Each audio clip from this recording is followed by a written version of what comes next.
Well, we're in the trenches with Dave Lapham, presented by First Star Logistics.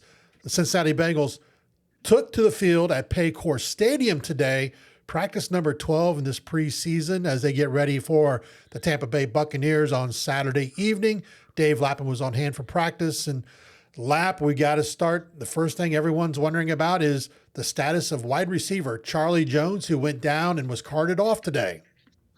Yeah, he was, and he was in the locker room, walking gingerly. Can't say that he was had any kind of pep in his step. It was a non-contact knee injury that when you're just running a route, 7-on-7 period. We were watching the one-on-one pass rush drill, and in the other end of the field, they were doing 7-on-7, and some sort of a knee injury from locked up or whatever. On that new field. I hope they don't start blaming the new field for it, but he was carted off the field. But you'd think there's no way he's going to probably be able to go on Saturday. I mean, if he gets carted off the field on Thursday afternoon, maybe when he wakes up in the morning, he might be even a little bit stiffer and tighter. Who knows? So there could be additional reps up for grabs for other wide receivers in the football game. And I think Charlie was going to take some reps. I mean, the coaches call him Chuck. They said, Chuck's the guy that is rep oriented. He needs reps. He needs to get in a rhythm. He's a guy that needs to see it and feel it on a football field. It's not, just good enough to be on a blackboard and you got it and all that sort of thing. So when he went down, though, it's always interesting to me, Dave. The guy who steps up and who always takes advantage of every rep that he's given in practice and in games, Trent Irwin. I mean, the very first completion of move the ball at the minus 30-yard line, starting at your own 30, 20-yard completion to Trent Irwin. I mean, Joe Burrow trusts him. He's looking for him. Yoshi had a 25-yard completion as well. This was actually on the last move the ball segment. They had a couple of different ones. And today's practice, the first hour of it was individual, a lot of special teams, a lot of individual drills. And then in the last hour of practice, they started working on red zone running game. And then they worked on red zone in general. Yossi caught a touchdown pass from Joe Burrow at that in that particular drill. There was when Jake Browning got into the action. He had a backhanded shovel pass to none other than Trent Irwin. That was pretty impressive to watch. He had a touchdown throw to Charlie Jones before, Charlie had to, the 7-on-7 occurred after the very first, when they were doing situational football in the red zone. Charlie was involved in the red zone before the 7-on-7 and made a big play. It's interesting, too, to watch the out of pockets when Joe Burrow's out of pocket and Jake Browning as well. When the defense plasters and the offense has to go into their scramble drill, it's interesting to watch that get worked on and worked through. It's in the infancy stages of it right now. So I thought Kirkland showed up again in one-on-one pass rush drills. Ted Karras did a good job when he was in there. Big old 71 man Mims. Anthony Munoz was at practice again today. He's going to be doing the game on local television. We were watching and we were kind of marveling at Mims, when he takes a kick step, he is so long. I mean, his kick step is so long and so quick. I mean, he can gain ground so quickly and got those big, long arms and those strong hands, man. He's an impressive guy to watch. He really is. I mean, no news there. He's having an outstanding camp. I thought from a standpoint of defensive lineman, a guy that jumped out at me during pass rush is rookie defensive tackle Chris Jenkins Jr. I think he's a player now. I mean, he's been around the game his whole life. His dad was a 4-time Pro Bowler, so I mean he's grown up around this game of football. There's no question that the one-on-one pass rush was very very competitive, turned heated a little bit at times, and there were a couple of other heated moments during the course of today's practice. Nothing like yesterday though. They did kind of back off a little bit, let guys get legs under them, particularly that first hour, like I talked about. DJ Turner did pick off Joe Burrow in one of the periods of move the football down in distance and all that sort of thing. So they did some situational football with respect to the red zone. Defense had their share of plays. The reverse went for minus yards. There was a quarterback sack or two. Some pass breakups. They get their hands on a few balls. I mean, it was good work. And then at the very end of practice, after did a few more individual drills, they had mental reps for both of the quarterbacks. Are going to see more action than Joe Burrow is, against the Tampa Bay Buccaneers. And Jake Browning had a mental rep drive where they're in full pads and everything, but it's like half speed, and it's like a walkthrough in pads, and they're just making sure that assignments are all sound and all that. And Logan Woodside took one as well, so it looks like they're going to get the balance of the snaps when Joe Burrow and the number ones are actually done. The ones will go. The amount's still to be determined. Zach said at the presser today that he does have a plan and he's going to stick to it. It's not like, oh man, if the offense goes 3 and out, they're back out there, that kind of thing. I mean, it's predetermined, but they're still talking over exactly what that's going to be. But it's not going to be based on performance during the course of the preseason game. So I don't know if it's going to be, X number of snaps or close to that number of snaps or whatever the case might be in that regard. He also mentioned that, having Dan Pitcher as the offensive coordinator it's not a new voice. Dan's going to be up in the booth still, and they're going to be communicating. Nothing new and different there. It's almost like no big change with just minus one voice, Brian Callahan's. But he said everybody's involved, and like we talked about, it's not a dictatorship. It's a democracy in that regard. He also talked about how installation is moving along at a quicker pace than ever. And I think part of it is they want to be more physical with the practices, and they want to have more team periods. So if you're going to have team periods, you want to have a good inventory of plays to utilize. And a lot of these guys are in their 3rd to 6th year together, so they can handle it. It's not a big deal to them. The young guys are the ones that are going to have to lean on the older guys and the coaches to keep up to speed. And it's always toughest on the tight ends because there's so much to learn in both phases. They got to be there at the end of the line of scrimmage in the running game. It's almost like a third tackle. And then they have to know all the formations, routes, and all that with respect to the passing game. So those young tight ends, man, it's a huge challenge for those guys. The new field looked great. They went out in the stadium.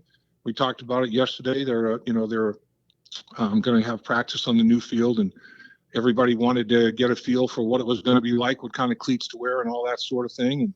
And Zach was saying the new field's a result of a lot of time, sweat, and effort, and energy for player safety. They really had player safety in mind with every phase of it, and so it's going to be, it's going to be interesting. And preseason game number 1 is upon us, and it's going to be very competitive. Money Mack at the end of practice was a perfect 6 for 6. He was 3 for 3 with each holder.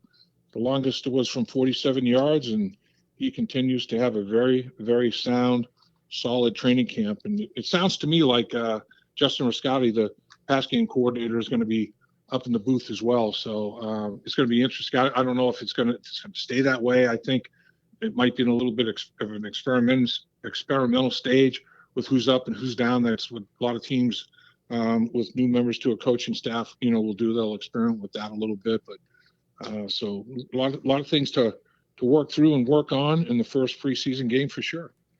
You're in the trenches with Dave Lapham, presented by First Star Logistics. If you're looking for a career change, be sure to visit firststarlogistics.com for more information on career openings within one of the fastest growing companies in Cincinnati.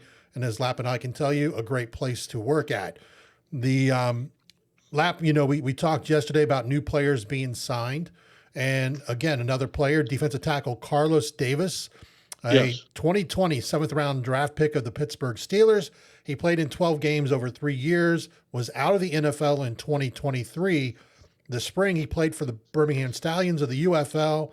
He's a 6'2", 320-pound defensive tackle, twin brother of defensive tackle Khalil Davis of the Texans. What do you think about this young man? Yeah, I mean, he jumped right into it. I mean, he was involved, took a lot of reps in the one-on-one pass rush. He was wearing number 73. So you got defensive linemen wearing 46, 47, and then you have a more traditional number in 73 that reminds me of Eddie Edwards. Every time I see 73 coming off an edge or whatever, I think of Double E, Eddie Edwards. I'm not saying that he's anything close to that type of a player, but yeah, he showed some energy, some enthusiasm, and I think that's the thing. The effort and the energy that is being put forth is obvious. I mean, I think everybody, every single rep that they take is thinking fast start, fast start. Let's get in a rhythm. Let's get in a groove here where we're performing at a high level, both physically and mentally. And to me, it's very, very obvious. Also, Trent Brown, he's had pads on doing individual drills, but he jumped in there in pass rush. And Trent Brown is a guy that another one that when you watch him move at the size that he is, I don't know what he is, 385, 390 pounds, whatever the heck he is, at 6'8" plus. I mean, man, he takes that big old kick step and gets those long arms out there and he engulfs people. His very first rep. I mean, here's a guy that really hasn't done much of anything, and he comes right off the street as such, I mean, observing practices and jumps right in there in pass rush. And first one was a little bit of rust and dust to knock off, but his second pass rush opportunity, man, he just engulfed them. It's like, geez, these guys are huge. And to be able to move as well as they move laterally and with quickness, I mean, their feet are very, very good, and, start with the feet and finish with the hands. And man, these guys can do it. And they're long and tall and thick and powerful and good feet. I mean, I'm telling you, the tackle position is well stocked. It's going to be interesting to see what kind of battles go on in the interior of the offensive line. We're going to talk about that a little bit. Preseason game number 1, things that to look at and look for in the encounter that's coming up here in preseason game number 1 against the Tampa Bay Buccaneers. Lab, let me ask you this question. A lot of attention on Mims and for good reasons, but what about Cordell Volson and how he's growing? Because this is kind of a big year for Cordell Volson if he's going to continue to try to establish himself as a starting NFL offensive lineman. Yeah, I think he's competing. I mean, there's a competition going on, and Jackson Kirkland is a guy he's like, hey, you know what? I'm trying to I'm trying to maybe increase my role here a little bit. So I mean, he's doing everything he can to breathe down Cordell Volson's neck. And I saw Jackson Kirkland taking snaps at right tackle as well today. So he's showing position versatility. And it's like, if I'm not going to break into the starting lineup, we got a pretty good starting offensive line. I'm going to make sure that I have some position versatility and show that I can handle that. And I'm going to be there every single rep with the same type of intensity and mentality, and see if I can make the football team as, like a 6th or 7th offensive lineman, whatever the case may be. So, yeah, we're going to talk about him and others a little bit more. That this preseason game against the Tampa Bay Buccaneers, I think, is important, and it's going to be important to quite a few guys. There's no question about it, and you just never know. I mean, who's going to go down, who needs to step up, and where he needs to step up, and how he needs to step up. So, depth of the roster and versatility of the depth of the roster. You're only carrying 48 guys. I mean, it's vital. You want to make sure you are staying with Dave Lapham in the trenches. As like Lap said, we're going to be talking about the first preseason game in a separate episode outside of this practice report. So be sure to hit that subscribe button if you haven't done so already, so you know when we release that. Lap, let me ask you, you've been around a lot of training camps. You always, teams and coaches and those who are around training camps, usually by the time we get to where we're at right now, start to get a feel for a team. What's your thoughts on this team right now? 12 practices in, first preseason game coming up. Yeah, I think everybody has a very, very positive feel about this football team. I think that the work ethic has been very, very strong. I think, as we've talked about, when you have alpha dogs like, Joe Burrow, first and foremost, and when your star quarterback is got the nose to the grindstone work ethic that Joe Burrow does, it makes everybody else say, man, this guy is, he's one of the best in the business. And look at how hard he works. I got to do the same thing. And we talked about how guys stepped up in the off season and really, in a lot of cases, changed their body, in a positive way and worked really hard, came back and they want to reap the benefits of that. And it's going to start when they start playing against, different colored jerseys.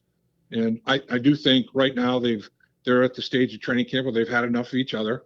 They've worn each other out a little bit here. So it's time to go do that against somebody else. And I think, just like a lot of football teams in the National Football League, that everybody is starting 0-0 right now with Super Bowl aspirations. And usually it's dictated by staying away from the injury bug. And, if you can stay away from it totally, which is impossible, that'd be great. But if you do, or if you are struck with injury and they've already lost Cam Sample, and we'll talk about how guys are going to have to compete, maybe fill the role that Cam Sample filled that was so important that, when that first preseason game starts. But, it's a must. I mean, everybody realizes that the work ethic that it's going to take on a snap-by-snap basis, staying healthy. If you can avoid that injury bug, this roster is well constructed, well built, just like a lot of them are in the National Football League. And I think that they feel like, you know what, if we can keep our top, 25 to 30 players and not suffer any injury in regard to that, we can compete with anybody. And there's other teams in the league, obviously, that feel the exact same way. So it's going to be interesting. And as is always the case, now Darren Simmons' special teams, they're going to start to be formulated based on, what transpires in these preseason games. You can look great in practice covering kicks on special teams when, there's nobody, there's no tackling and it's not full speed.